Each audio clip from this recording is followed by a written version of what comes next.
Lady Susan Hussey, the godmother of Prince William and the lady-in-waiting to the late Queen Elizabeth II, resigned from her position on Wednesday, according to Buckingham Palace, following claims of offensive remarks. Lady Susan, who has served for decades as a member of the royal household, has stepped down from her honorary role after repeatedly asking a guest where she really came from at the pivotal reception on domestic abuse hosted by Queen Consort Camilla on Tuesday afternoon. Buckingham Palace have said comments made during a reception were unacceptable and deeply regrettable after a transcript was published on social media. The event at Buckingham Palace was attended by more than 300 people, including a host of European royals, high-profile names and activists. Ngozi Fulani, the founder of the organisation Sister Space, which supports abused women of African and Caribbean descent, spoke about a terrible incident that happened at the event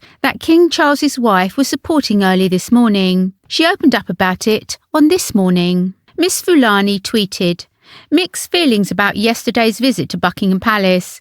10 minutes after arriving, a member of staff, Lady SH, approached me, moved my hair to see my name badge. The conversation below took place. The rest of the event was a blur." The charity leader also included a transcript of the exchange and added, Mandu Reid, the leader of the Women's Equality Party, and Suzanne Jacob had witnessed it. Lady SH, as the Buckingham Palace staff was referred to by the charity leader, asked her what part of Africa she was from, according to the transcript shared by Ms. Fulani. The staff member reportedly pressed Ms. Fulani to know her nationality, telling the charity leader even after the palace guest had made it clear to her she was born and bred in Britain. "No, but where do you really come from? Where do your people come from?" She detailed the full alleged conversation, which she said happened 10 minutes after she arrived, on Twitter, which included the exchange. "Where are you from?" "Me? Here, UK." "But what nationality are you?" "Me? I am born here and I am British." "No, but where do you really come from? Where do your people come from?" "Me? My people, lady. What is this?" "Oh, I can see I'm going to have to challenge getting you to say where you're from." A few hours after Miss Fulani's post, Buckingham Palace released a statement. A spokesman said, "We take this incident extremely seriously and have investigated immediately to establish the full details. In this instance, unacceptable and deeply regrettable comments have been made. We have reached out to Ngozi Fulani on this matter and are inviting her to discuss all elements of her experience in person if she wishes. In the meantime, the individual concerned would like to express her profound apologies for the hurt caused and has stepped away from her honorary role with immediate effect. All members of the household are being reminded of the diversity and inclusivity policies, which they are required to uphold at all times." Miss Fulani was one of the hundreds of attendees at a reception putting the spotlight on gender-based violence. The event, led by Camilla, also featured Sophie, Countess of Wessex, Denmark's Crown Princess Mary, Queen Rainier of Jordan, and Queen Mathilde of Belgium. Alongside Miss Fulani, other representatives of organisations focused on supporting victims of domestic violence, much like Sister Space does, who were also in attendance. During the reception, the Queen Consort took to the podium to deliver one of her most important speeches to date.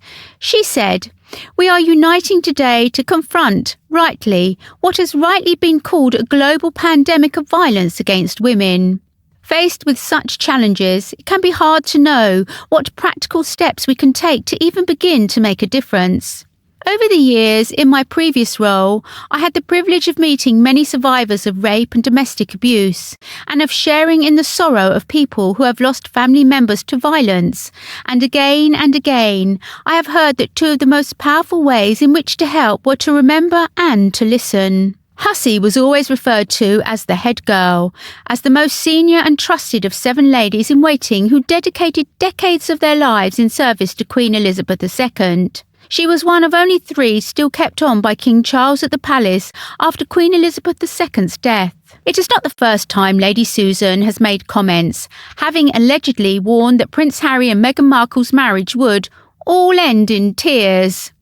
Hussey is said to have made the comment a few months before the couple wed at a lunch with a group of theatre executives. The comment from the aide were revealed in a new book by investigative writer Tom Bower. Revenge, Meghan, Harry and the War Between the Windsors was published in July.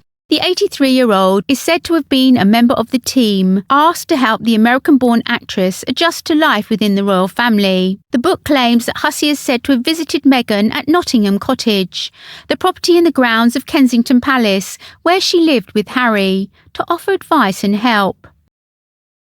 In response, the Duchess is claimed to have been insistent that she would not let Buckingham Palace shape her or dictate her activities and thoughts.